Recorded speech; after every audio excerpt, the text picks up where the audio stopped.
Oui, merci Madame la Présidente. Mes chers collègues, la délibération que vient nous présenter Chantal Jouanneau arrive à point nommé, je crois, après l'ensemble des débats que nous avons eus toute la journée sur la question du logement francilien. Je voudrais d'abord rappeler un principe qui ne me semble pas tenu pour acquis dans cette enceinte. Les maires, pour leur grande majorité, leur très grande majorité, veulent répondre aux attentes de logement de tous leurs concitoyens en instaurant une véritable mixité sociale, en développant des quartiers de grande qualité environnementale dans les centres-villes et particulièrement autour des gares. En premier lieu, il est bien que notre premier débat porte sur une délibération cadre qui définit des objectifs et des principes. En quelque sorte, et Chantal Jouanneau l'a rappelé, pour bien acter la volonté politique de cette nouvelle majorité. Il est clair qu'un prochain rapport viendra pour définir les actions éligibles, les taux de financement, le cahier des charges. Et cette première délibération, je crois, a le mérite de donner le temps à la réflexion pour définir le contenu précis du programme. Alors je regrette que mon collègue et ami Olivier Thomas soit parti, parce que moi aussi, mes parents, mes grands-parents corréziens m'ont toujours dit qu'il ne fallait pas confondre vitesse et précipitation. Donc nous mettons ici la charrue.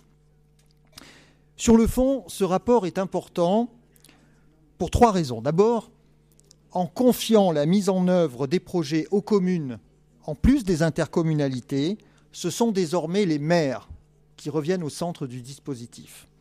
Et cette volonté de remettre les édiles au cœur du projet des 100 quartiers est primordiale, mes chers collègues, à une période où l'on parle de plus en plus de la généralisation du transfert des PLU aux intercommunalités.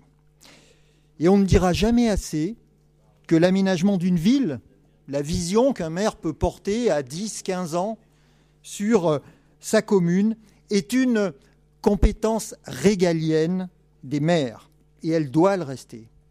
Et sur ce point, ce rapport va rassurer tous les maires qui ont la volonté de faire du logement.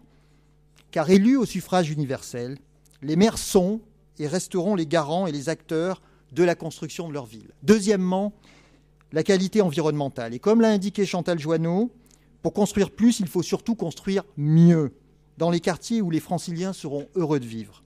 Ces programmes de logement doivent être impérativement des projets de grande qualité, qui améliorent le cadre de vie de nos concitoyens et au final le vivre ensemble. Parce que, nous l'avons dit toute la journée, ce qui pose problème dans beaucoup de quartiers, c'est le vivre ensemble.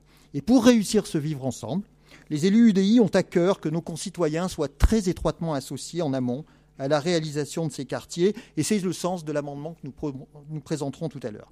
De la même façon, ces quartiers devront bien entendu inclure du logement social parce que les maires ont à cœur de favoriser la mixité sociale. Et je le rappelle, je l'ai dit tout à l'heure, mais ce ne va pas seulement que dans le bas, ça doit aussi aller vers le haut. Et puis, troisièmement, l'aide aux équipements de proximité. Et nous saluons la volonté de la nouvelle majorité régionale de subventionner les équipements de proximité qui seront implantés dans ces quartiers.